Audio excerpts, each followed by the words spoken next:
वडिलांच्या संघर्षाला मी स्वप्नपूर्तीचं दान करेल, होईल मातीलाही गर्व, आभाळही अभिमान करेल, आणि नको इमारत कुठली मला प्रेमाची निशाणी म्हणून मी माझ्या आईसाठी स्वराज्य निर्माण करेल. पण सर 63 एक्झाम, एकही सिलेक्शन नाही. सरळ सरळ मला सांगितलं की घरी यायचं नाही, तुझं यायचं घरी नाही. काही काम नाही, बर तुला पोस्ट काढल्याशिवाय तुला घरी जागाच नाही मग म्हटलं. असं 2023 नंतर नेमका असा काय टर्निंग पॉईंट आला की बाबा 63 एक्झाम्समध्ये फेल होऊन परत मग या 10 पोस्ट म्हणतो ना सलग 10 पोस्ट मिळवणं, हे टर्निंग काय आहे याचं? 20,000 क्वेश्चन मी सर पाठच केली होती. MRP म्हणून एक माझा रूल आहे. MRP. हां, बर एम म्हणजे मॉक टेस्ट, आर बरं. म्हणजे रिव्हिजन तुमची, आणि पी म्हणजे PY.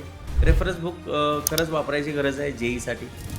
MPSCचं कसं आहे की सिलेबस जसा आहे तशा पद्धतीने exam. पण JEEची एक्झाम अशी आहे की तुम्हाला क्वेश्चन कुठून येऊ शकतो. रँकसाठी प्रयत्न केला पाहिजे का सिलेक्शनसाठी? सध्याच्या मुलांमध्ये एक कन्सेप्ट आहे की how to crack post not rank. सगळ्यात रॉंग कन्सेप्ट आहे. वडिलांना जे समाजात म्हणजे जे काय बोललं जातं किंवा माणसाला बरोबर आहे. मिळतो, हा, जो मान मिळतो आता तो. खरंच सक्सेस मला वाटतं की माझं पोस्ट मिळून नाही आहे. हम्म. जे वडिलांना आई वडिलांना जे सध्या आता समाजामध्ये जे काय स्थान मिळते किंवा बरोबर आहे. हा ते खरं माझं सक्सेस आहे. IITians अकॅडमीचा काय वाटा आहे तुझ्या याच्यामध्ये? भर मनगटात हिंमत तुझ्या, मग जिंदगी जिंदाबाद आहे. उद्या उगवेल तुझ्या स्वप्नांचा सूर्य नव्याने, मग काय झालं आजची ही रात्र बरबाद आहे. समाज कितीही विरोधात असला तरी माझ्या गुरूंचा हात खांद्यावर, आणि सोबत आईवडिलांचा आशीर्वाद आहे. Welcome to IITians topper stock. आज आपल्याबरोबर आहेत अभिजित माने. अभिजित माने जो आहे IITians अकॅडमीचा 2021च्या बॅचचा स्टुडंट आहे, आणि आज आपण 2026 स्टार्ट आहे आपला आत्ता. या 4.5 वर्षांमध्ये याचा टोटल 10 पोस्टसाठी सिलेक्शन झालेलं आहे. म्हणजे याने 10 पोस्ट काढलेल्या आहेत, लक्षात घ्या. ठीक आहे. आणि मला वाटतं ही IITians अकॅडमीसाठी पण आणि माझ्यासाठी पण खूप गर्वाची गोष्ट आहे खरं तर. या 10 पोस्टमध्ये जर बघितलं तर मी नावं वाचतोय बघा. ह्या सगळ्या पोस्ट ज्या आहेत, आता तो त्याची जर्नी तर सांगेलच 100%. पण जर बघितलं 2024मध्ये त्याला टोटल 9 पोस्ट आहेत, आणि 2025मध्ये एक पोस्ट मिळाले त्याला टोटल. याच्यामध्ये पहिली पोस्ट आहे PWDची CA, त्यानंतर म्युन्सिपल कॉर्पोरेशन सोलापूर, त्यानंतर ZP सांगली आहे, ZP कोल्हापूर आहे, परत म्युन्सिपल कॉर्पोरेशन लातूर आहे, त्यानंतर WRD डिपार्टमेंटमध्ये त्याचं CA म्हणून सिलेक्शन झालं होतं. त्यानंतर रेव्हेन्यू आणि फॉरेस्ट डिपार्टमेंटला जनरल पोस्ट आहे, ठीक आहे, तलाठी म्हणतो आपण त्याला, त्याच्यामध्ये त्याचं सिलेक्शन झालेलं आहे. त्यानंतर डिपार्टमेंट ऑफ लँड रेकॉर्ड जे आहे, लँड सर्वेअर म्हणून सिलेक्शन झालं त्याचं. त्यानंतर मिलिटरी इंजिनिअरिंग सर्व्हिसेस जी SSC थ्रू भरली जाते, त्याच्यामध्ये त्याचं सिलेक्शन ॲज अ ज्युनियर इंजिनियरमधून झालेलं आहे. त्यानंतर 2025ला त्याचं सिलेक्शन टाउन प्लॅनिंग असिस्टंटमध्ये पण झालं आहे, लक्षात घ्या. ठीक आहे. 2023ला पण तो MPSCच्या इंटरव्ह्यूसाठी होता, आणि 2025ला तर मला वाटते की तुझं सिलेक्शन तर व्हायलाच पाहिजे. 2025ला पण तो मेन्ससाठी अपेअर्ड होता, लक्षात घ्या. ठीक आहे. तर मला असं वाटतं की मित्रांनो, याच्याकडून खरंच खूप काही शिकण्यासारखं आहे, आणि मला वाटते की आपण आता जे काही इथून पुढे डिस्कशन करणार आहे याचा फायदा जो आहे तो तुम्हाला 100% होणार आहे, लक्षात घ्या. ठीक आहे. कारण एक व्यक्ती जो अभ्यास स्टार्ट करतो, फेल्युअर्समधून जातो, आणि त्यानंतर सडनली एकाच वर्षांमध्ये तो जर 10 पोस्ट घेत असेल, तर मला वाटते की त्याच्याकडून आपल्याला अभ्यासाची जी स्ट्रॅटेजी आहे, ठीक आहे, हे आपल्याला समजून घेण्यासाठी मला वाटते की तुम्हाला त्याचा 100% खूप फायदा होईल, लक्षात घ्या. ठीक आहे. सो अभिजित, आपण स्टार्ट करूया पॉडकास्टला. पहिल्यांदा मला तुझ्याबद्दल थोडंसं सांग बरं. सर्वांना नमस्कार. IITians अकॅडमी मला बोलल्याबद्दल त्यांचे आभार. सर, मी एक कोल्हापूर जिल्ह्यातून आलेलो आहे. एक सामान्य कुटुंबातील एक मुलगा की ज्याची आई शेतात कामाला जाते, वडील कन्स्ट्रक्शन साईटवर कामाला जातात. अशा परिस्थितीतून खरं तर माझी सुरुवात झाली. मग 10वीचं शिक्षण किंवा कॉलेज शिक्षण या अशा परिस्थितीतून झालं. बरं. तिथून मग कॉलेज शिकत असताना कित्येक वेळा अशा परिस्थितीतून मला देखील कामावर जायला लागायचं. बरं. माझं कॉलेजचं वर्क चालू म्हणजे तू असताना कन्स्ट्रक्शनचं काम पण करायचं? हो. ओके. येऊन मी गवंड्याच्या हाताखाली कामाला असून दे किंवा सेंटरिंग हाताला असून दे, सुतारकामाच्या क्या हाताखाली बात. कामाला हो असून दे. का? मग एवढं म्हणजे पहिल्यापासून कामावर वगैरे जायचं. बरं. नंतर मग कॉलेज चालू असताना पण काम वगैरे करणं हे तर होतंच.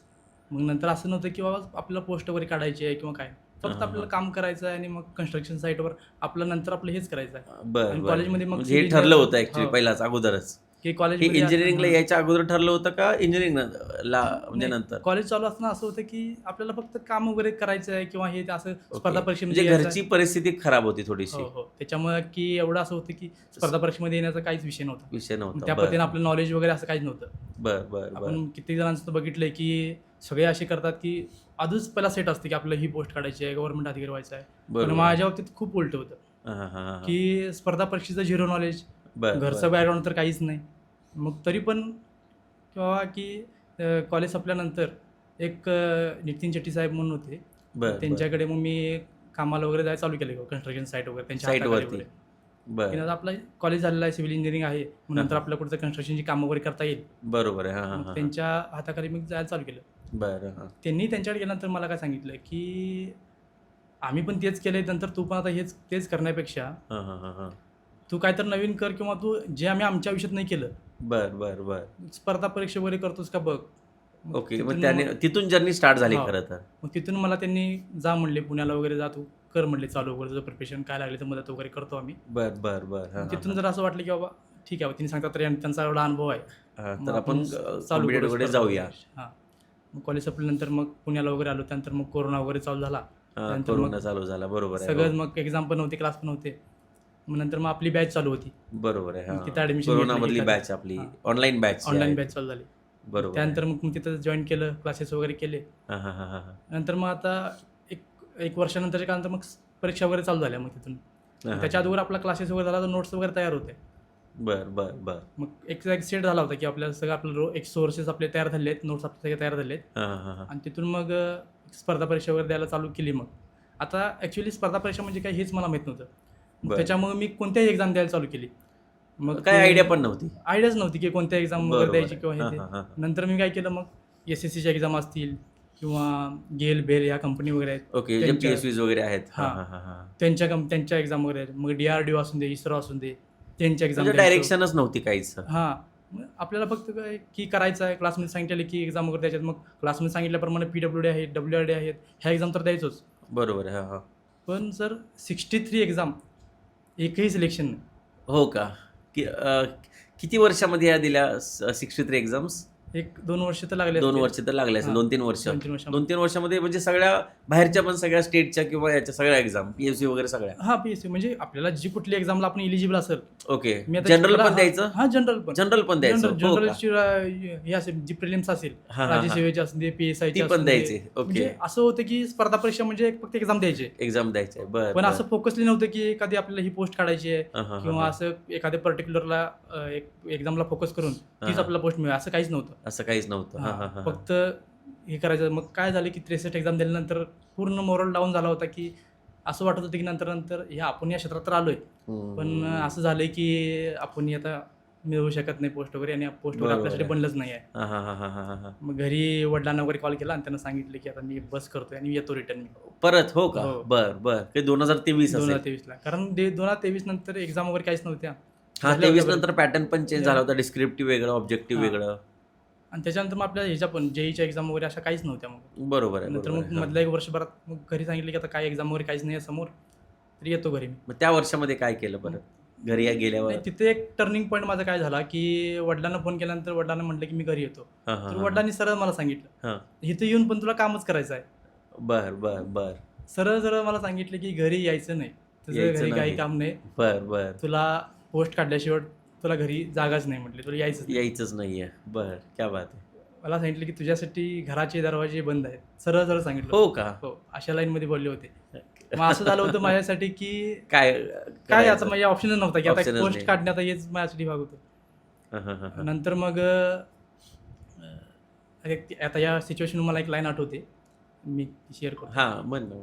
वडिलांच्या संघर्षाला मी स्वप्नपूर्तीचं दान करेल, होईल मातीलाही गर्व, आभाळही अभिमान करेल, आणि नको इमारत कुठली मला प्रेमाची निशाणी म्हणून मी माझ्या आईसाठी स्वराज्य निर्माण करेल. क्या बात है, क्या बात है यार. याचप्रमाणे मग सर क्लासमध्ये आलो आणि मग तिथून थोडंसं विचारलं की कसं करू, काय करू वगैरे. हां, हां, हां, केदार सर वगैरे होते, त्यांनी सांगितले की बाबा तुझ्याकडे सगळा डाटा आहे. केदार सरांनी मला एक लाईन सांगितली की आंबेडकरांनी एक म्हणजे बाबासाहेब आंबेडकरांची एक लाईन आहे की शिका, संघटित व्हा आणि संघर्ष करा. हां हां हां हां हां मग शिका म्हणण्यापेक्षा मग आपल्याकडं आपल्या क्षेत्रामध्ये शिकलं पाहिजे आपण की स्पर्धा कशी आहे, काय आहे. 100% कॉम्पिटेटिव्ह नेमकं वर्ल्ड कसं आहे हे कसं आहे, एक्झामची डिमांड ज्याला कळते ना त्याचं लवकर सिलेक्शन होतं. आजकाल ज्या पण मुलांचं फेल्युअर आपण बघतोय ते कशामुळे होतं की मुलांना हेच कळत नाही की बाबा एक्झामची डिमांड काय ॲक्च्युली, आणि आपल्याला मग सप्लाय काय करायचं आहे हेच कळत नाही ॲक्च्युली. त्यामुळंच मग मुलं मागे राहतात खरं तर. मग तिथं झालं की आपल्याकडे सोर्सेस वगैरे आहेत. बरोबर आहे. म्हणजे आपल्याकडं शिकण्याचं जे काम आहे ते आपलं कंप्लीट झालेलं आहे आता. बरोबर आहे. आता वेळ आहे संघर्ष करण्याची. बरोबर आहे. मग संघर्ष करण्यासाठी काहीतरी म्हणजे आपल्याला वेगळं काहीतरी करावं लागेल. हां कारण हां हां माझा स्कोअर किती 120 130च्या आसपास होता. हां हां म्हणजे हां क्लासच्या नोट्स आहेत सगळ्या ठीक आहेत, पण स्कोअर येत नाही. त्यासाठी काय करायला लागेल, मग मी पेपर द्यायला सुरुवात केली. म्हणजे PYQ जेवढे PYQ होते होते सगळे. PYQचे बरं क्वेश्चन बरं पेपर बरं. द्यायला सुरुवात केली. मग हां हां हां हां तिथून सर मग 210+ पेपर मी सॉल्व्ह केले. हो का? हो. बरं बरं. एकही दिवस सुट्टी न म्हणजे घेता. MCQ सॉल्विंग हे किती इम्पॉर्टंट आहे मित्रांनो, सगळ्यांनी बघत राहा. म्हणजे सर मी 210+ पेपर सॉल्व्ह केले बरं बरं. 8 ते 9 महिन्याच्या काळामध्ये. काळामध्ये. कारण बरं. पेपर पुढे काहीच नव्हते. बरोबर. हां हां आणि एक म्हणतात ना की शांततेच्या काळात जर जास्त घाम गाळला तर हां. युद्धाच्या काळात आपल्याला जास्त रक्त सांडावं लागत नाही. बरोबर आहे. मग त्याच पद्धतीनं की बाबा मी ते माझा ग्रॅज्युएशनचा काळ होता किंवा काहीच नव्हतं हातात. हां, मग हां. मी चालू केलं. पण त्यावेळेला की एकही दिवस सुट्टी न घेता मी दररोज सकाळी पेपर ठरवलं होतं की दररोज सकाळी एक पेपर हां, द्यायचा. हां, म्हणजे हां. कन्सिस्टन्सी की की बरोबर आहे. पेपर दररोज एक द्यायचंच आहे मग आपल्याला. असं 2023 नंतर नेमका असा काय टर्निंग पॉईंट आला की बाबा 63 एक्झाम्समध्ये फेल होऊन परत मग या 10 पोस्ट म्हणतो ना सलग 10 पोस्ट मिळवणं, हे टर्निंग काय आहे याचं? बेसिक रहस्य काय आहे खरं तर याच्या मागं? ते जर की जेवढे मी काय 210+ PYQ दिले. PYQच एक टर्निंग पॉईंट हां, आहे. म्हणजे पेपर तर मी दिले होते त्यानंतर. त्याच्यात मला कळालं की माझा जो स्कोअर आहे 120 130च्या आसपास, ते म्हणजे जेवढे मला क्वेश्चन येतात त्याचाच स्कोअर आहे. बरोबर आहे. त्याच्यानंतर जे काही माझे डाऊट्स आहेत, जवळजवळ त्याच्यामध्ये मला 8200+ माझे स्क्रीनशॉट आहेत अजून पण. बरं. तेवढे माझे डाऊट होते. ओके. म्हणजे माझा म्हणजे येते तर सगळं, हां, पण हां. त्याच्यामध्ये काहीतरी आपल्या चुका होत आहेत. चुका होत आहेत. म्हणजे बरोबर काहीतरी आहे. हां. आपले कुठं डाऊट आहेत, कुठं हां, सिली हां. मिस्टेक होत आहेत. हां, हां, मग हां, ते हां. मला समजलं की बाबा आपले खूप डाऊट आहे त्याच्यामध्ये, बरं, की तर आपला बरं. अभ्यास कमी पडतोय. हां, हां, हां, हां. मग ते सगळे डाऊट क्लिअर केले. मग बरं. असं जर म्हटलं की ते 8,000 आणि एक ती क्वेश्चन वगैरे सगळे, तर जवळ मला 21,000 क्वेश्चन मी सर पाठच केले होते. हो का? हां. मग त्याच्यानंतर एक्झाम वगैरे देताना ते मॉक टेस्ट वगैरे द्यायचो. फक्त पाठ केले का कन्सेप्च्युअल पाठ केले खरंच? कन्सेप्च्युअल म्हणजे आधी सगळं आपला स्टडी वगैरे झाला होता. झाला क्लासेसच्या होता, बरोबर आहे. माध्यमातून हां, हां. हां, हां, नोट्स हां. वगैरे तयार होते माझ्या. बरोबर आहे. त्याच्यामुळं कन्सेप्च्युअल तर होतंच. पण त्याच्यानुसार अशी क्वेश्चन पाठ केली होती की आपल्याला कन्सेप्च्युअल नॉलेज पण आहे आणि जर येत नसेल तरी क्वेश्चनचा आन्सर काय, असे मी जवळजवळ 21,000 क्वेश्चन पाठ केले होते. आणि त्याचा फायदा मला असा झाला की जेव्हा मी मॉक टेस्ट द्यायचो किंवा ॲक्च्युअली एक्झाम द्यायचो, हां. तर एक्झाममध्ये असं होत होतं की मला सगळे पेपरला क्वेश्चन जसे बसल्यानंतर आठवायचे. हा क्वेश्चन कोणत्या इयरला कोणत्या एक्झाम म्हणजे एक्झामसाठी किंवा कोणत्या डिपार्टमेंटच्या एक्झामसाठी विचारला हां, हां, ते मला हां. समजायला लागलं तिथं. हो का? आणि काही क्वेश्चन असे झाले की मला सॉल्व्ह करायची पण गरज नव्हती. बरं, म्हणजे बरं. एवढ्या हां, लेवलचं हां. ते समजून गेलं एवढ्या की लेवलचं एक्झाम हां. होतं. म्हणजे बरोबर आहे, एकदा जर अशा लेवलनी जर तयारी केली तर मला वाटतं नंबर ऑफ एक्झाम्स काढू शकतो आपण. हां. आता तयारी म्हणजे काय, मी आता त्याबद्दल थोडंसं सांगेन की हां, मला हे पण मुलांना आपल्याला मला वाटतं की हे मार्गदर्शन केलं पाहिजे.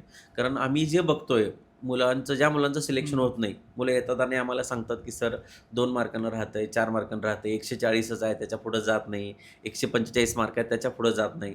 मग त्याला कसं ओव्हरकम करायला पाहिजे खरं तर? सिलेक्शनसाठी काय केलं पाहिजे मग?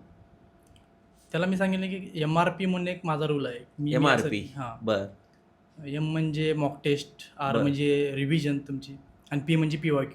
PYQ. आता बरं. ह्याच्यात सगळ्यात महत्त्वाची ते आपले रिव्हिजन. आता रिव्हिजनसाठी तुम्हाला पाहिजे तुमच्या नोट्स. बरोबर आहे. मग ते तुम्ही नोट्स स्वतः बनवा किंवा एखाद्या क्लासेसच्या माध्यमातून असतील. बरोबर आहे. आता क्लासेसच्या माध्यमातून सगळ्यांना आपल्याला क्रक्स डाटा मिळतो आपल्याला सगळा. करेक्ट. तो एक आपल्यासाठी फायदा होतो की आता आपण जर डाटा काढायला गेलो तर आपल्याला आपले रेफरन्स बुक असतील, हां. खूप वेळ लागेल आपल्याला. बरोबर आहे. मला यातच थोडंसं ॲड करायचं आहे की तू IITians अकॅडमीच्या सगळ्या नोट्स वापरलेस. खरंच जेन्युइनली सांग की किती फायदा होतो नोट्सचा, किंवा खरंच सफिशियंट आहेत का रे बाबा नोट्स? कारण मला तर हे माहिती आहे की सफिशियंट मी असं म्हणणार नाही, कारण काही गोष्टी तुम्हाला ॲड कराव्या लागतातच खरं तर. पण तुझं एक व्ह्यू काय आहे आपल्या नोट्सबद्दल?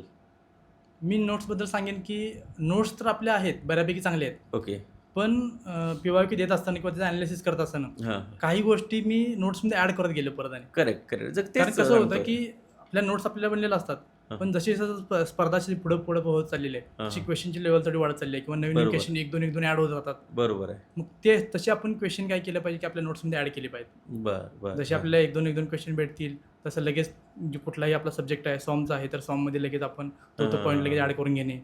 परत दुसरा कुठला सब्जेक्ट आहे लगेच असे म्हणजे तुमच्या नोट्स परत अशा तयार होऊन जातात की दुसरा जरी नवीन क्वेश्चन जर आला म्हणजे आला तर आता आपल्या नोट्समध्ये राहतो कायमचा. बरोबर म्हणजे आपल्या नोट्स एकदम परफेक्ट होऊन जातात. म्हणजे नोट्सला तुम्हाला अपडेट करावं लागेल वेळ टाइम टू टाइम म्हणजे जसं आपण अनालिसिस करता आणि येईल अपडेट करायची मेथड म्हणजे काय MCQ वाचणे. MCQ मध्ये एखादा जर डाऊट आला तर तो डाऊट तुम्हाला नोट्समध्ये लिहून घ्यावा लागेल खरं तर. MCQ म्हणा किंवा आता जे आपण रिसेंटली पेपर होतात आता 2026 चालू आहे हां. तर 2024-25 मध्ये एक्झाम झाली असतील बरोबर त्याची आहे. आपल्याला रिस्पॉन्स भेटते बरोबर आहे. स्वतःची पण भेटते आपल्याला स्वतः जर एक्झाम दिली हा असेल तर. त्याच्यामध्ये पण नवीन क्वेश्चन काय असतील ते आपल्याला ऍड ऍड करत करता जाणं बरोबर कारण आहे. स्पर्धा वाढत चालल्यामुळे नवीन क्वेश्चन एक दोन येत राहणार नवीन बरोबर काय आहे, ना बरोबर, काय ते बरोबर. आपल्या नोट्समध्ये आले पाहिजेत मग ते आले आपण पाहिजे. ऍड करत घेणं खूप हा, महत्त्वाचं आहे. हा, हा, हा. मग त्याच्या पद्धतीने आपल्या जरा नोट्स आपल्या तयार रेडी होतील. रेडी होतील. हा आपण एकतर MRP आपल्या- बद्दल बोलत होतो. हां हा. आता थोडंसं मला त्यात सांगायचं होतं की आपल्या ज्या नोट्स होत्या त्या आपल्या क्लासच्या फुल नोट्स असतात. बरोबर आहे. हो हो हो. त्याला शॉर्ट नोट्स मध्ये कन्वर्ट करावं शॉर्ट लागेल. नोट्समध्ये कन्वर्ट करून मग त्याच्यामध्ये आपल्याला हे सगळं डाटा ऍड करायचा आहे. Correct correct correct. कारण फुल नोट्स जरी म्हणलं तर आता समजा आपल्याकडे 25 सब्जेक्ट आहेत टेक्निकल नॉन टेक्निकलचे जेईसाठी आपल्याला हा. तर 25 सब्जेक्ट एक सब्जेक्टला आपण 4 दिवस जरी धरले बरोबर आहे. 4 दिवसात पण कव्हर होत नाही तसं नाहीच म्हणायचं होते नाहीच होते. तरी आपण धरले की 4 दिवस हा, हा, हा. तर 25 सब्जेक्ट आणि 4 दिवसांमध्ये वाचायला तर 100 दिवस लागतात वाचायला. बरोबर मग आहे. एक सब्जेक्ट आपल्याला परत 100 दिवसांनी रिपीट करायला लागेल. हा, हा, हा, हा, हा. मग रिव्हिजन कधी होणार कधी होणार कधी तेवढ्यात होणार आपली परत एक्झाम येते मग असं होऊन जातं आपलं. शॉर्ट हे- नोट्स त्यासाठी मला वाटतं हेल्पफुल हा. सगळ्यात जास्त आहेत मग खरं तर. शॉर्ट नोट्स बनणं खूप महत्त्वाचे आहेत. हा, हा, हा. आणि ॲनालिसिस करतात ना म्हणजे PYQ दिल्यानंतर किंवा MCQ दिल्यानंतर जे आपलं ॲनालिसिस होतं ॲनालिसिस करत असताना आपल्याला एखादा क्वेश्चन जर आला त्याचं प्रॉपर ॲनालिसिस करताना आपल्या नोट्स परत एकदा ओपन करून बघणं खूप गरजेचं आहे. गरजेचं आहे. बरोबर आहे. आपल्या नोट्समध्ये तो पॉईंट कव्हर केला आहे का सरांनी वगैरे किंवा आपल्या नोट्समध्ये आलेला आहे का तो पॉईंट वगैरे मग ते नोट्समध्ये आला नसेल आला तर लिहून घेणे. बरोबर आहे. शॉर्ट आला नोट्स असेल- मध्ये सगळं लिहून हां, घ्यावं आला लागेल. असेल तर त्या पॉईंटची पूर्ण रिव्हिजन बरं. म्हणजे तुम्ही हा, हा. दिवसातून एखादा टेस्ट देत असताना 100 क्वेश्चन जर आपण झाले सॉल्व्ह तर- करतो. हां, हा. तर जवळजवळ 20-25 सब्जेक्ट तुमची रिव्हिजन होते 100% दिवसाची. 100% प्रश्नच नाही. म्हणजे तुमचे आता मी 8 ते 9-10 महिन्यामध्ये जेवढे काही पेपर सॉल्व्ह केले हा, हा, हा. तर मी दररोज माझे सगळे सब्जेक्ट रिव्हिजन व्हायचे दररोज डेलीचे. हा, हा, हा, हा. मग थोडंफार ते खूप फायदा होतो या शॉर्ट नोट्सचा. बरोबर आहे. त्याच्यानंतर मी सर पेपरसाठी की नोट्स पण काढले होते. म्हणजे काय बरं हे की नोट्स म्हणजे काय नक्की? आता आपला जिओ सारखा सब्जेक्ट आहे हा हा. त्याच्यामध्ये फॉर्म्युले पण आहेत भरपूर. बरोबर भरपूर आहेत. हो. मी एक सब्जेक्ट मी काय केलं होतं की एका पेजवर किंवा एका ह्याच्यात 1-2 पेजवर असं हे केलं होतं की एकदम शॉर्ट मध्ये main main main point heading वाले पॉईंट सगळे. हा, म्हणजे हा. हेडिंग जरी वाचलं तर आपल्याला सगळं म्हणजे हे शॉर्ट नोट्स सोडून परत काढलं होतं. की नोट्स additional. काढले होते. बर बर बर. मग त्याच्यानंतर मग की नोट्समधून आता सॉम सारखा सब्जेक्ट आहे त्याच्यात पण फॉर्म्युले वगैरे आहेत. फॉर्म्युले आणि त्याचा फायदा कधी होतो की एक्झामच्या वेळेला बरोबर. एक्झाम बरोबर आहे की 7-8 दिवस राहिलेत किंवा शेवटचे 3-4 दिवसामध्ये आता शॉर्ट नोट्स पण रिव्हिजन होणं शक्य नाही. बरोबर आहे. बरोबर आहे. एवढं कमी वेळेमध्ये काय करायचं की बाबा 1-2 दिवस राहिलेत शेवटचे हा, हा, हा. मग त्याच्यामध्ये आपल्याला करायचं असेल तर मग की नोट्स खूप महत्त्वाचे ठरतात. की नोट्स महत्वाचे आहेत. बरोबर आहे. आणि म्हणजे काही- मुलांनी हां. एकतर महत्वाचं रिव्हिजन केली पाहिजे, नोट्स चांगल्या बनवल्या पाहिजे, शॉर्ट नोट्स बनवायच्या आणि की नोट्स पण बनवायला पाहिजेत खरं तर. हो.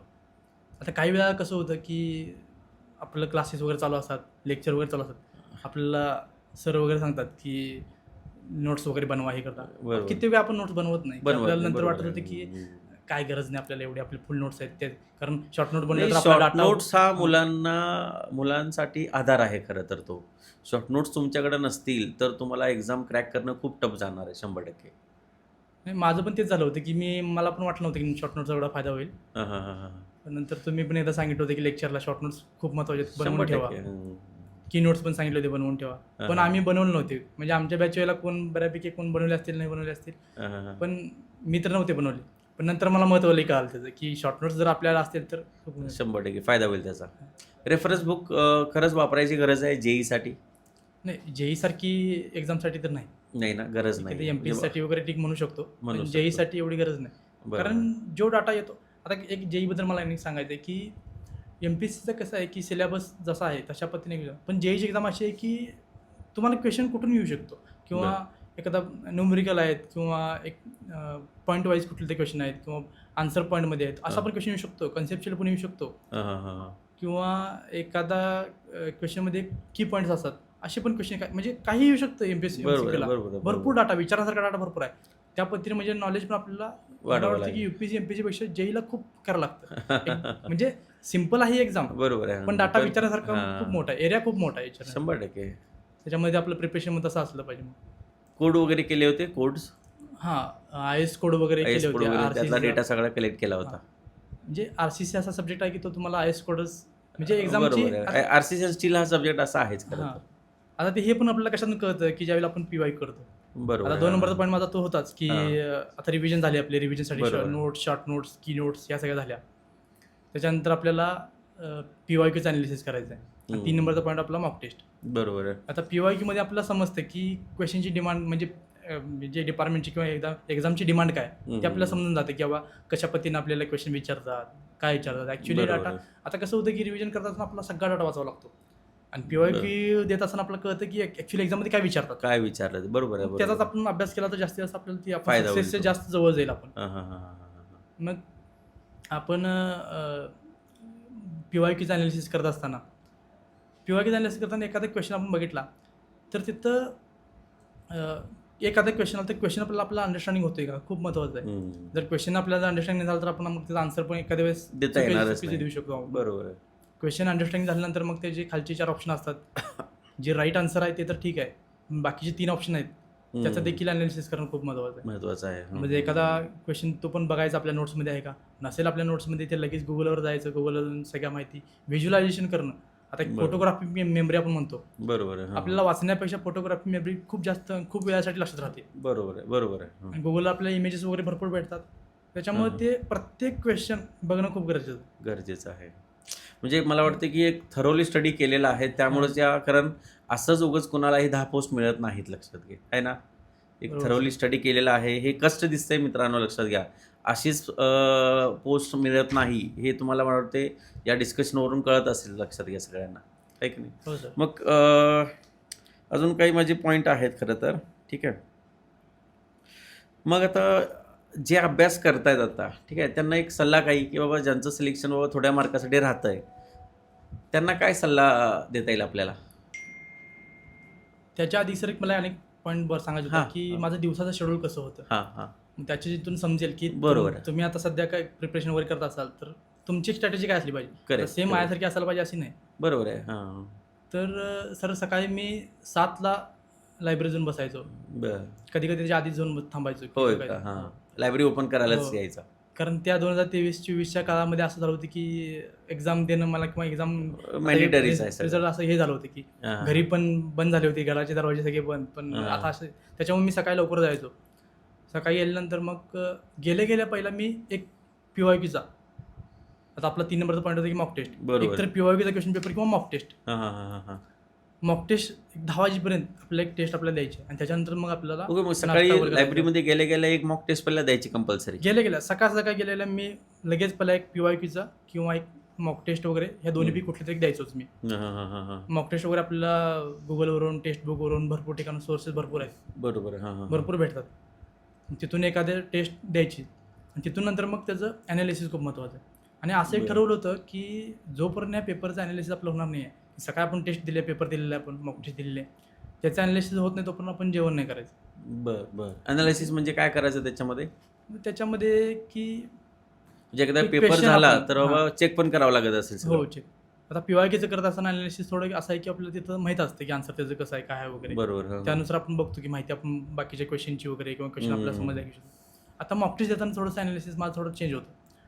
मी जिथं काय करायचो की क्वेश्चन सॉल्व करत असताना, मॉक टेस्ट देत असताना एखादा क्वेश्चन सॉल्व करताना आपण काहीतरी लॉजिक लावलं असतं बरोबर आहे. हां. की ह्या लॉजिकनं मी असं मला हे राईट वाटतंय म्हणून मी तिथं टिक मार्क केलं आणि मग मी पुढे गेलो. हं, हं. नंतर मला कळालं की हा क्वेश्चन आपला चुकला आहे, ॲनालिसिस करताना मला समजलं. करेक्ट. हां, हां. मग तिथं आपण बघायचं की मी इथं काय लॉजिक लावलं होतं आणि ॲक्च्युली राईट लॉजिक काय असायला पाहिजे होतं. असायला पाहिजे होतं. बरोबर आहे. हां, हां, मग हां. ह्या दोनला थोडं डिफरन्स की थोडंसं काही समजून जाईल आपल्याला की बाबा इथं आपण 100% चुकत होतो बरोबर. आणि असं असे सगळे क्वेश्चन मी बऱ्यापैकी बघायचो जिथं जिथं चुकतोय आपण. हां, हां, डाऊट हां. आला तर डाऊटचं परत व्हिज्युअलायझेशन वगैरे त्या गोष्टी चालूच होत्या. हं. मग हे थोडंसं मॉक टेस्टसाठी खूप महत्त्वाचं आहे की आपण लॉजिक आपलं काय लावतो किंवा आपलं नॉलेज किती वापरतो आपण तिथंपर्यंत, किंवा काय नॉलेज आपण वापरलं पाहिजे. किंवा काही अशी क्वेश्चन असतात की आपण दुसरंच काय म्हणजे लॉजिक लावलं असतं आणि काहीतरी आपले आन्सर बरोबर आले असतात, असे पण असं होऊ शकतं. तुका लागून जातो बरोबर आहे. आपल्याला होऊ की असं. शकतं. हो, हो, हो, हो.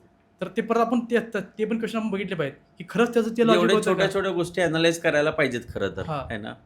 हे छोट्या छोट्या गोष्टी तुम्ही मी खूप हां, हां, शिकले हां, की हां. PYQ मधून शिकलं, नंतर मग मॉक टेस्ट ह्या 2 गोष्टीमधून. आणि नंतर मग एक 2 वाजेपर्यंत माझं ॲनालिसिस व्हायचं.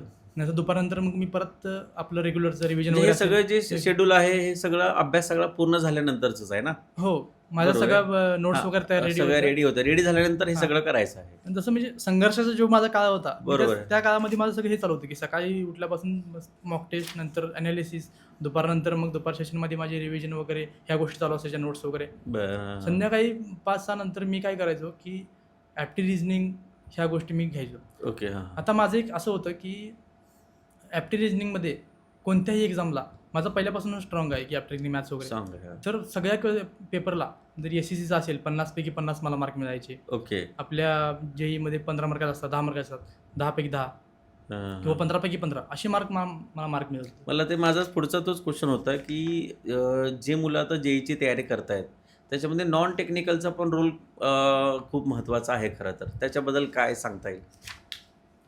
टेक्निकल नॉलेज तर बऱ्यापैकी सगळ्यांचं सेमच असतं, मला असं बरोबर वाटतं ह्याच्यातून काय. बरोबर आहे. तर नॉन टेक्निकल ज्याचं परफेक्ट आहे त्याची पोस्ट पण परफेक्ट. त्याची पोस्ट निघणार आहे ना. हां. नॉन टेक्निकलसाठी Non काय technical. केलं मग? नॉन टेक्निकलसाठी पूर्ण आता नॉन टेक्निकल, आता माझ्या दिवसाच्या शेड्यूलमध्ये मी परत सांगतो थोडं. हम्म. संध्याकाळचं माझं ते सेशन व्हायचं की ॲप्टी रिझनिंग वगैरे करायचो, किंवा दुपार सेशनमध्ये रिव्हिजन करायचं, त्यात करंट अफेअर्सचे करायला लेक्चर. मी करंट अफेअर आणि ॲप्टी रिझनिंग मॅथ्स डेली करायचो. आता Okay, मला हां. मार्क तर आउट ऑफ यायचे होते कोणत्याही एक्झामला, तरी पण बरं, मी बरं. परत करायचो. मला होय, इंटरेस्टिंग खूप होत होते. हां हां हां मग त्यातून मला असं झालं की जिथं माझा टाईम मला 30 सेकंद लागत होते, 45 सेकंद लागत होते, हां हां हां. तिथं मला असं झालं की माझा टाईम परत कमी कमी होत गेला त्याच्यामुळे. होय का? हां हां, हां म्हणजे बरोबर आहे. येत्याला गोष्टी जी परफेक्शन आहे बरोबर. त्याच्यामध्ये ॲक्युरेसी तर राहिलीच पण टाइम पण अजून time पण- कमी झाला ॲक्च्युअली. हां, आणि तो टाईम मला मग दुसऱ्याला 100% जास्त क्वेश्चन अटेम्प्ट करू शकतो आपण हां. त्याच्यामध्ये. नंतर सर मग अशाच बाकीचे सगळे नॉन टेक्निकलचे सब्जेक्ट असे रिव्हिजन वगैरे. नंतर सर जेवण आल्यानंतर एक 10 वाजता टेलिग्रामला एक माझं चॅनल आहे, मी स्वतः काढलं होतं. आणि बरं. त्याच्यावर मी काय करत होतो की स्वतः एक हे घ्यायचो की क्विज घ्यायचो 100 क्वेश्चनची बरं डेली. हां हां हां हां. आणि ते असं व्हायचं की ती क्विज मीच घेत होतो. हां त्यामुळे ते त्यामुळं- वाचावं लागायचंच. मला देणं ती टेस्ट क्विज देणं भाग होतं. हां हां हां. कारण एकही दिवस मला चुकवता नाही आलं ते. Correct, कारण मग correct. बाकीचे मुलं सगळे म्हणायचे की हां सर लगेच बरोबर घ्या, हे बरोबर. घ्या, ते हां घ्या, हां असं. हां. मग ती मला घ्यायला लागायचं की क्विज वगैरे दररोज. त्याच्यातून काय व्हायचं की नॉन टेक्निकल, आणि ती पूर्ण नॉन टेक्निकल असायची. रात्रीचे 10 ते 11 या वेळेमध्ये लायब्ररीत असतानाच मी काय करत हो होतो, का? हां हां हां. रात्रीचे डेलीचे 100 क्वेश्चन नॉन टेक्निकल व्हायचे. सकाळी माझे नॉन टेक्निकल टेक्निकलचे क्वेश्चन 100 व्हायचे, मॉक टेस्ट, अनालिसिस, करेक्ट. दिवसभराचा स्टडी. रात्री 10 वाजता नॉन टेक्निकलची 100 क्वेश्चन माझी कव्हर होते डेलीचे. एवढे? हां, जेवढे ते क्या बात क्विजला देत होते. हां हां हां. आता चॅनलवर पण मी भरपूर टाकलेलं आहे की माहिती त्यांची की कसं सिलेक्शन झालं हां वगैरे. हां हां आता हां. क्विजमध्ये भरपूर विद्यार्थी होते. मला वाटतं 20 ते 25 लोकांचं क्विजमध्ये मला त्यांनी मेसेज करून सांगितलं की सर तुमच्यामुळे मला खूप फायदा झाला, हो की का? क्विजमुळे आपला क्या बात टाइम आहे. कमी झाला वगैरे. हे. असं वाटतं की नॉन टेक्निकलला जशी आपण टेक्निकलची हां, प्रिपरेशन करतो करतो. तसं नॉन टेक्निकल नॉन टेक्निकलला किती यायचे? 60 मार्क, 60 क्वेश्चन्स असायचे नॉन टेक्निकलचे आणि 40 क्वेश्चन असायचे टेक्निकलचे. हो. मग 60 पैकी किती यायचे मार्क्स तरी? मला कसं इंग्लिशला फक्त 1-2 मार्क कमी जायचे. व्हायचे. ओके. मराठीत पण बऱ्यापैकी आउट ऑफ आउट असायचे. बरं. आणि ॲप्टी रिझनिंगला तर Out of out सगळेच आउट असायचे. ऑफ आउट असायचे. मग थोडंसं GS मध्ये 1-2 मार्क असे 1-2 कमी मार्क यायचे. जायचे. म्हणजे मला वाटतं की 60 पैकी 50च्या वर 50च्या वर आरामात हां. असायचे. आणि टेक्निकलला? टेक्निकलला थोडं मी ॲव्हरेज होतो. Okay okay. म्हणजे कधी कधी असं व्हायचं की परफेक्शन माझं नसल्यामुळे की हां, हां, मार्क हां. थोडे कमी यायचे, पण टेक्निकलला परफेक्ट होतो. नॉन टेक्निकलला? हां. मग नंतर आपल्या मॉक टेस्ट ज्यावेळी चालू केल्या, हां, हां. माझं टेक्निकल पण परफेक्ट होत टेक्निकल गेलं. पण स्ट्रॉंग झालं. मग टेक्निकलमध्ये 40 क्वेश्चन्स पैकी मग किती बरोबर येऊ लागले होते टेस्टला वगैरे, किंवा मेन जी एक्झाम दिली त्याच्यामध्ये किती बरोबर येऊ लागले? स्टार्टिंगला तर 20-25 असेच क्वेश्चन येत होते माझ्या 40 पैकी. मग त्या नंतर सिलेक्शन होईल त्याच्यामध्ये नाही होणार 20-25? नंतर माझा स्कोर परत वाढत गेला. वाढत गेला. नंतर हां. मग 30-35 असे क्वेश्चन पण यायला लागले. यायला लागले मग ते हां. ॲव्हरेजली होत गेले की इकडे बरोबर थोडं आहे. अवघड आला तर मग माझं तिकडे टेक्निकलला cover होत गेलं. ज्यावेळी 32 प्लस मला असं वाटते की बरोबर येतात खरं तर. टेक्निकल नॉन टेक्निकल तर पाहिजेच खरं तर मला वाटते सिलेक्शनचे चान्सेस बनतात चांगले ॲक्च्युली. हां, नाही तुम्हाला सिलेक्शन पाहिजे असेल तर टेक्निकल तुमचं परफेक्ट पाहिजेच आहे. पाहिजेच. त्याच्याशिवाय बरोबर. तुमचं असं नाही की बाबा फक्त मी सांगितलं की नॉन टेक्निकल तुमचं परफेक्ट आहे त्याची पोस्ट आहे, असं नाही की मग फक्त नॉन टेक्निकल करून जायचं आपल्याला. हां, हां, हां. तुम्हाला टेक्निकल पण करायचंच आहे. टेक्निकल आपल्याला नॉलेज आहे म्हणून तर आपण नॉन टेक्निकल जातो तिकडे. बरोबर आहे, मग बरोबर. आपल्याला टेक्निकल पहिला परफेक्ट करून घ्यावं लागेल. मी त्यात पण 32 सांगितले. मी नंतर म्हणेल टेक्निकल अशी क्वेश्चन असतात एवढे सोपे सोपे आपल्याला वाटतं की आपण आउट ऑफ आउट पण घेऊ शकतो. घेऊ अशा पण शकतो 100% बरोबर आहे. एक दोन क्वेश्चन सोडला तर आपण 35च्या वर पण जाऊ शकतो टेक्निकल 40 पैकी, किंवा 60 जरी टेक्निकल मार्कात असेल तर आपण बरोबर. 55 मार्क तिथे घेऊ शकतो. आणि मला काही एक्झामला पडलेले पण आहे. या ज्या 10 पोस्ट आहेत त्याच्यामध्ये सगळ्यात हायेस्ट मार्क कशाला होते? आता मार्क मला बऱ्यापैकी सगळ्याच एक्झामला 160, 165, ओके, असेच 168 mark असे मार्क असायचे. असायचे. रँक कोणत्या एक्झामला आला? बऱ्यापैकी चांगला रँक किंवा WRDच्या एक्झामला रँक आला होता चांगला. रँक आला होता चांगला? बरं. कास्टमध्ये काहीतरी 5 रँक काहीतरी ओके, होते. 5 रँक mark होता rank त्याच्यामध्ये. 5. नंतर परत लातूरला JP लातूर लातूर महानगरपालिका, महानगरपालिकेमध्ये. हां हां हां. तिथं कास्टमध्ये रँक 1 होती सर. 1 होती महाराष्ट्रामध्ये. का महाराष्ट्रामध्ये? अरे वा, गुड. मी तर बघतोय की लातूरला नगरपालिकेमध्ये एक्झिक्युटिव्हचा चार्ज भेटला होता का? Yes sir. ओके. एक्झिक्युटिव्हचा चार्ज भेटला होता. आपल्याकडं म्हणजे आता पोस्ट निघणं हे एक निघू शकते, पोस्ट वगैरे निघणं ठीक आहे, पण आपल्याला जर परफेक्ट नॉलेज असेल हां हां हां. तर आपल्याला एखादा चांगला चार्ज भेटू शकतो. म्हणजे हो पुढे का? इंजिनियर असेल किंवा एक्झिक्युटिव्ह इंजिनियर असेल. बरं बरं. मग नॉलेजच्या काही- बेसिसवरती तिथे एक्झिक्युटिव्हचा चार्ज दिला का? हां. अरे वा, काही क्या बात वेळासाठी आहे. माझ्याकडे थोडंसं डेप्युटी इंजिनियर म्हणजे एक्झिक्युटिव्ह इंजिनियर कार्यकारी अभियंता म्हणून माझ्याकडे चार्ज होता. हो का, चार्ज होता का? अरे वा, क्या बात आहे, व्हेरी गुड. ते खूप फक्त छान. एवढंच की मॉक टेस्ट, PYQ आणि आपल्या Yes, yes. नोट्स वगैरे सगळे म्हणजे preparation आहेत. मित्रांनो खरंच तुम्ही जर ऐकत असाल व्यवस्थित तर समजून घ्या की वर्गामध्ये जे शिकवले ते तर आहेच, एकतर नोट्स इम्प्रूव्ह केल्या पाहिजेत आणि सगळ्यात महत्त्वाचं जे आहे ते म्हणजे काय, तर तुम्हाला फक्त प्रॅक्टिस प्रॅक्टिस आणि प्रॅक्टिस केली पाहिजे. बरोबर आहे? जेवढे ऑब्जेक्टिव्ह क्वेश्चन तुम्ही सोडवाल तेवढं मला वाटते सगळ्यात म्हणतो ना बेस्ट आहे. तुम्हाला तुमच्या चुका कळतील, तुमच्या नोट्स अपडेट होतील आणि सिलेक्शनसाठी खरं मला वाटतं की हेल्प इथं होईल खरी तर. लक्षात घ्या, ठीक आहे? मला वाटतं हेच बरोबर आहे ना? क्लासमध्ये जे आपण शिकले, जे नोट्स वगैरे आहेत ते ॲक्च्युली वापरलं पाहिजे. वापरलं पाहिजे. हां. बरं. म्हणजे आता क्लासबद्दल मी थोडंसं बोलतो हां हां. की आपल्याला एक युद्ध लढायचं आहे. हे आपल्यासाठी एक म्हणजे प्रत्येकानं एक युद्ध लढायचं आहे की आपलं हे युद्ध जिंकायचं पण आहे, म्हणजे आपल्याला बरोबर. पोस्ट मिळवायचे आहे. बरोबर आहे.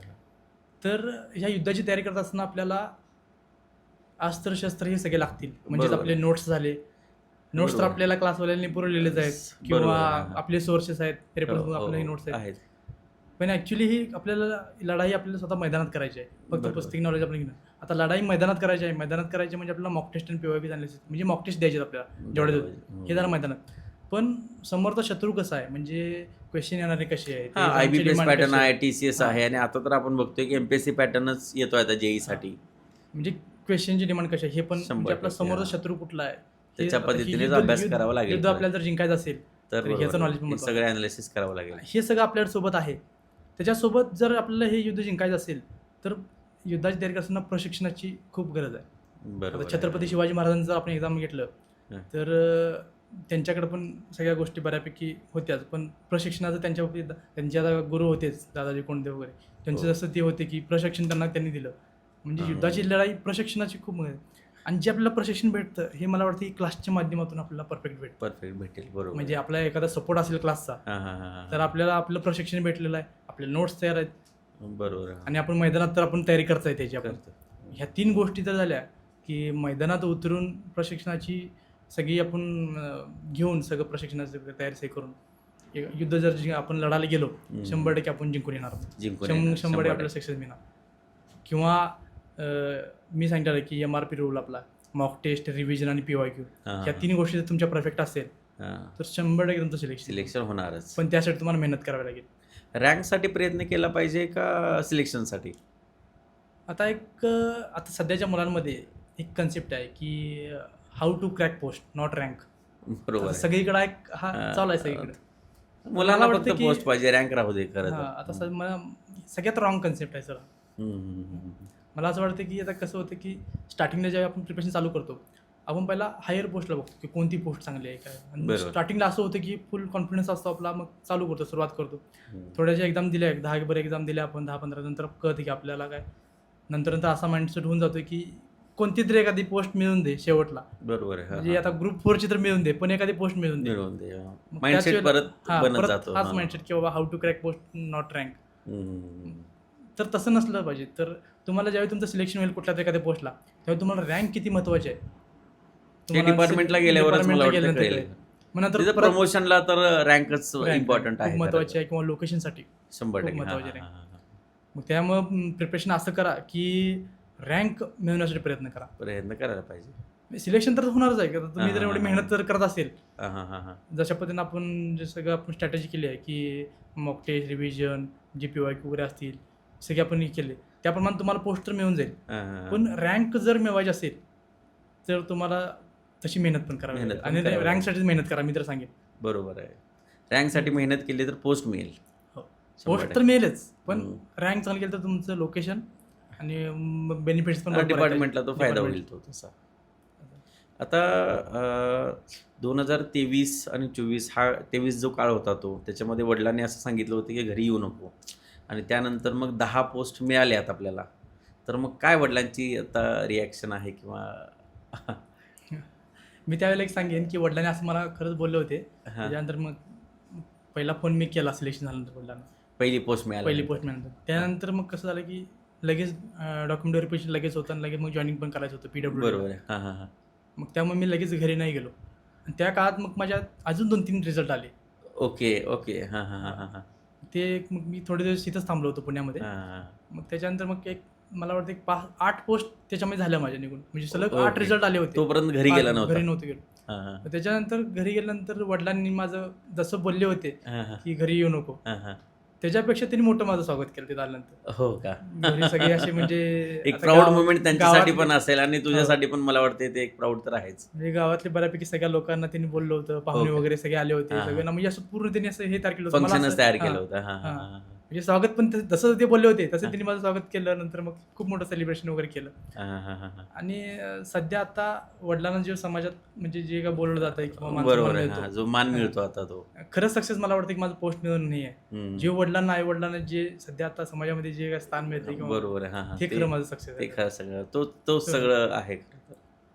ती खूप महत्त्वाची गोष्ट आहे की आपल्या आई-वडिलांना आपण किती हां, आपलं नाव बरोबर मोठं आहे. करू त्यांना किती प्राउड फील करावं आपण देतो हो. खरं तर. ते ती खूप महत्त्वाचं आहे महत्त्वाचं. खरं तर. खूप छान खरंच. काय मुलांना एक संदेश देता येईल आपल्याला अजून खरं तर? आता मुलांना सांगेन की मी तुम्ही जर आता एखादं अजून एक त्याच्यामध्ये मी ॲड करतो, की आता सरळ सेवा जी आहे ती MPSCकडे जाते आणि मला वाटतं ही खूप चांगली गोष्ट आहे खरं तर आता. ठीक आहे. थोडीशी एक्झाम आता पारदर्शक होईल. सगळ्या गोष्टी ज्या मुलांना प्रॉब्लेम्स येत होते, ते आता सगळे इथं ओव्हरकम होतील मला असं वाटतंय. ठीक आहे. मग आता त्याच्यामध्ये आता बाबा MPSC पॅटर्न आहे, तर MPSC तर आता MPSC पण दिली आहे तू हो 2021ला 22ला ऑब्जेक्टिव्हची. ठीक आहे. 23 मग आता याच्यामध्ये बाबा काय संदेश देता येईल मुलांना? कसा अभ्यास करा की बाबा तुमचं लवकर सिलेक्शन व्हा आणि लवकर या सिस्टममधून बाहेरच पडा तुम्ही खरं तर. लवकर जर अभ्यास करायचं म्हणजे सिलेक्शन जर पाहिजे असेल तशी तुम्हाला मेहनत पण करावी लागेल. आणि मग मला तर वाटतं की स्टार्टिंगला जर जे नवीन विद्यार्थी असतील आता ते कसं जे होतं की फ्रेशर आपल्याला असेल. नॉलेज वगैरे पाहिजे असतं आपण काय करतो की रेफरन्स वगैरे बघू तिथून सुरुवात करतो हम्म. स्टार्टिंगला. त्या गोष्टी न करता आपण एखादा कुठला क्लास वगैरे लावून जर केला तर तुम्हाला सक्सेस लवकर मिळेल. Okay, okay. म्हणजे हां, एक हां. प्लॅटफॉर्म आपल्याला तयार मिळतो बरोबर. हां, हां. आणि त्यांच्याकडे म्हणजे एखाद्या क्लासकडे सगळं सेट असतं की कशा पद्धतीने आपल्याला पेपर द्यायचा आहे द्यायचं आहे किंवा काय? हां, हां. मॉक टेस्ट कधी द्यायचे आहेत किंवा PYQ अनालिसिस असून दे किंवा नोट्स कशा बनवल्या पाहिजेत, हे सगळं रेडी असतं. आपल्याला फक्त बरोबर. त्या प्लॅटफॉर्ममध्ये जाऊन थांबायचं, राहायचं थांबायचं, त्याच्यामध्ये. राहायचं. हं. त्यातून मग आपण आणि तिथं कसं होतं की शिकायचं काम ते करतात आणि संघर्षाचं काम फक्त आपलं असतं. मग एक आपलं एक होऊन जातं की 50% काम क्लासेसवाले तिथून होऊन जातं आपलं शिकण्याचं जे काही काम आहे किंवा. आणि नंतर मग आपलं फक्त संघर्षाचं काय होतं तिथून मग आपलं फक्त मॉक टेस्ट आणि PYQ किंवा बाकीचं आपलं रिव्हिजन वगैरे ह्या गोष्टी करायच्या आहेत. करायच्यात. बरोबर आहे. हां, हां. आणि आता जे MPSC बद्दल बोलत होतो आपण, आता मला वाटतं की MPSC आत्ताची जी आहे ती सेमच आहे की 40 आणि समजा आपण 50-50 धरले, 50% नॉन टेक्निकल आणि हे टेक्निकल. हां, तर आपल्याला आता MPSC ला अजून पण माहीत तेच नाही काय पॅटर्न आहे, पण कळेल आपल्याला बऱ्यापैकी बऱ्यापैकी तसंच तो होऊन जाईल तसंच. की हां, टेक्निकल पण असलं आणि त्याच्यामध्ये नॉन टेक्निकल पण Non-technical असणारच आहे खरं तर. फक्त त्याचं मला वाटतं की नाव चेंज झालेलं आहे. नाव MPSC. चेंज झालेलं आहे. बरोबर सेमच आहे. असणार आहे. आपला सिलेबस तर सगळा सेमच Same, आहे, सगळं same. सेम आहे. फक्त थोडीशी अभ्यासाची लेवल थोडीशी इकडे-तिकडं हां. होईल. मग असे जसं म्हटले की बाबा त्या लेवलप्रमाणे आपल्याला अभ्यास करायचा आहे. खरं आहे.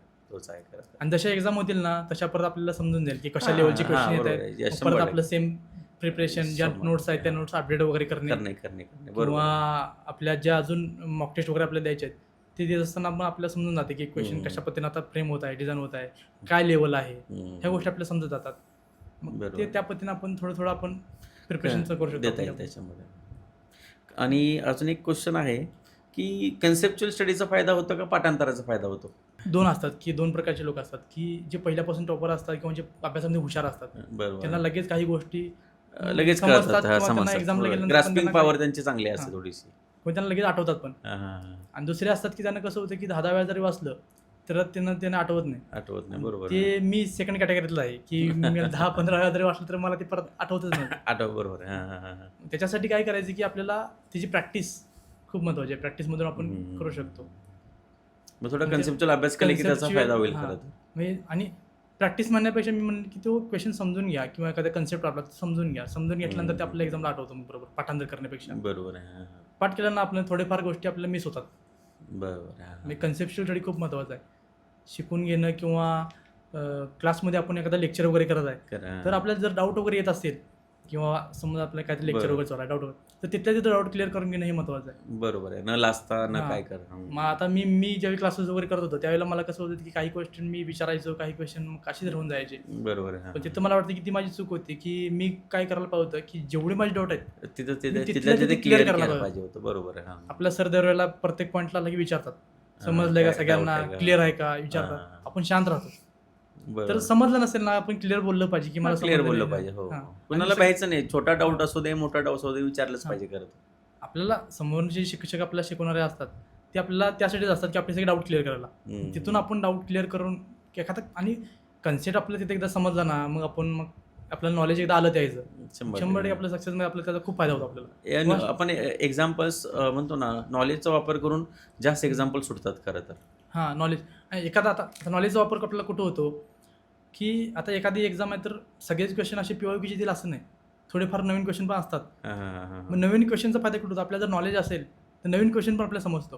हम्म. म्हणजे बरोबर. सगळा जिथं क्राऊड आहे Correct, की correct, हां. एक 100 विद्यार्थ्यांपैकी असे काही 1-2 विद्यार्थी असतात की ते क्वेश्चन पण ते सॉल्व्ह करतात. करतात. बरोबर पण आहे. त्यांच्यावर ते नॉलेज असतं म्हणून सॉल्व्ह करतात. 100% बरोबर मग आहे. इथं कन्सेप्च्युअल स्टडीचा खूप आणि फायदा होतो. सिलेक्शनला हेच तर हां. इम्पॉर्टंट आहे खरं तर. आता खूप मोठं एक हे आहे की कोणाला जरी विचारलं की बाबा तुझं किती राहिलं, किती सिलेक्शन वगैरे तुझं किती, तर सगळेजण म्हणतात की 1-2 मार्कांनी राहिले, 2 मार्कांनी राहिले, अर्ध्या मार्कांनी राहिले. म्हणजे सगळ्या ज्या क्राऊडवरती मला 1 ते 2 मार्कांनी राहिलेला आहे सगळं. हां.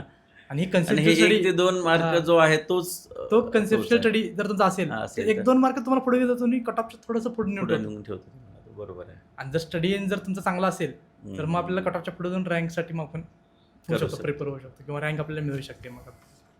खूप छान. आणि एक लास्ट क्वेश्चन, IITians अकॅडमीचा काय वाटा आहे तुझ्या याच्यामध्ये? सर IITians अकॅडमीचं तर पहिल्यापासूनच म्हणजे सुरुवातच माझी तिथून झाल्यासारखं आहे की क्लासेसच्या नोट्स असून देत किंवा मध्ये मला असं खूप मोरल माझा डाऊन व्हायचा.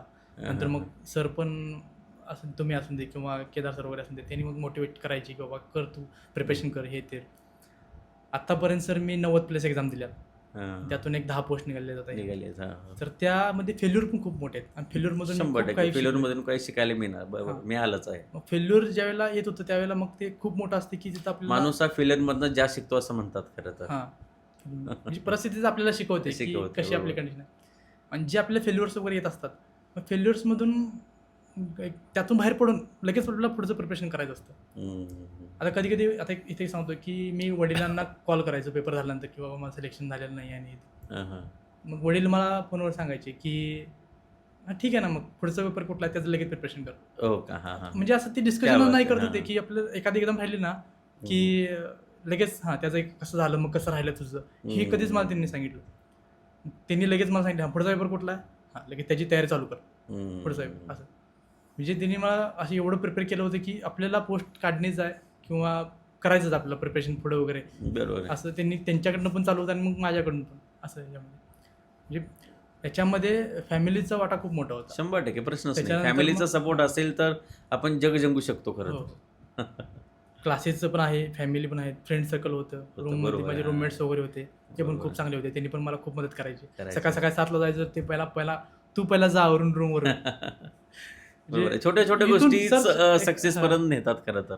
त्यांच्याबद्दल आणि गोष्ट सांगायची होती की सकाळी आंघोळीला पाणी पण ती मला कधी तापवून द्यायची. तू हो. पहिला जा, कारण आता कसं झालं होतं की सगळेजण प्रिपरेशन करायला आले होते रूममध्ये. हां, बरोबर. पण सगळी आता प्रायव्हेट नोकरीमध्ये आहेत. मग त्यांनी मग मला ज्यावेळेला मी डाऊन व्हायचो त्यांनी मला रूममध्ये सांगायचे की आमच्यातलं एकच असा तू आहेस की एक तर तू पुढे जा आमच्यात. आता आम्ही बरोबर आहे. सगळे अभ्यास करायला आलो होतो, आता सगळ्यांनी प्रायव्हेट करतोय आणि तू पण करतो, नंतर बरोबर. परत हेच करा म्हणजे काहीच अर्थ नाही ना. बरोबर आहे, मग बरोबर ते आहे. मला परत सांगायचे की बाबा तू आवरून जा वगैरे. हां, हां, हां. मित्रांचा पण खूप मोठा वाटा आहे सर, की त्यांनी पण खूप मदत केली. 100% 100%. त्याच्यामध्ये. नाही, तुझे सक्सेस गाथा ऐकून खरंच मला खूप छान वाटलं. या म्हणतो ना, की फेल्युअरमधून पण काय होतं, ज्यावेळी इतकं फेल्युअर येतं, त्यावेळी एखादा व्यक्ती म्हणतो, की बस करू यार आता, माझ्याकडनं होणार नाही. पण मला वाटते त्याला पण तू ओव्हरकम करून खरं तर एवढ्या पोस्ट 10 पोस्ट मिळवल्या. खरंच खरंच अभिमानास्पद आहे आमच्यासाठी खरंच हे. खूप खूप शुभेच्छा तुला पुढच्या तुझ्या आयुष्यासाठी खरंच. आणि आता तू MPSCची पण डिस्क्रिप्टिव्हची एक्झाम दिली मेन्सची. मला वाटतं दिली. त्याच्यामध्ये तुला सिलेक्शन तर होईलच, आहे की नाही? त्यानंतर आपण परत एकदा भेटूया, आहे की नाही? संघर्ष तर चालूच आहे सर अजून, आणि हां, शेवटपर्यंत राहील संघर्ष. संघर्ष. संघर्षमय जीवन खूप आनंददायी असतं असं मला वाटतं, की खूप. आता लास्टला एक विद्यार्थ्यांसाठी मी सांगेन, की भर मनगटात हिंमत तुझ्या, मग जिंदगी जिंदाबाद आहे. उद्या उगवेल तुझ्या स्वप्नांचा सूर्य नव्याने, मग काय झालं आजची ही रात्र बरबाद आहे. समाज कितीही विरोधात असला तरी, समाज कितीही विरोधात असला तरी माझ्या गुरूंचा हात खांद्यावर आणि सोबत आईवडिलांचा आशीर्वाद आहे. नाही, खरंच खूप छान. तुला भेटून पण खरंच आनंद झाला. आणि मला वाटतं की या पॉडकास्टमधून मुलांना खरंच खूप फायदा होईल, 100% होईल.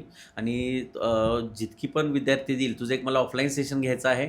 त्याच्यामध्ये मला वाटतं की मुलांना आपण चांगला गायडन्स करू अजून आपण, की बाबा एक्झाममध्ये कसं ओव्हरकम करायचं, फेल्युअरला कसं ओव्हरकम करायचं, या सगळ्या गोष्टी मला वाटते तुझ्याकडून शिकता येतील खरंच. हो, ते मी क्लासमध्ये भरपूर काही सांगेन, की ॲक्च्युअली कशी स्ट्रॅटेजी असली पाहिजे काय पाहिजे, किंवा बरोबर आहे. अभ्यास पण कसा करायचा किंवा नोट्स अशा कशा असल्या पाहिजेत. मी ॲक्च्युअली बरोबर. दाखवेन पण नोट्स कशा पाहिजेत येस येस, 100%. किंवा ॲनालिसिस पण प्रॉपर मी सांगेन, की ॲनालिसिस कसं करायचं कसं वगैरे करायचं आहे, काय आहे ते. गोष्टी. 100%. येस, थँक्यू सो मच तुला. ठीक आहे, Thank you, sir. पुढील आयुष्यासाठी. आणि आपण भेटत राहूया. हो ठीक सर. आहे. येस IITs अकॅडमीने मला इथं बोलवल्याबद्दल त्यांचे खूप खूप आभार आहे सर. Yes sir. थँक्यू.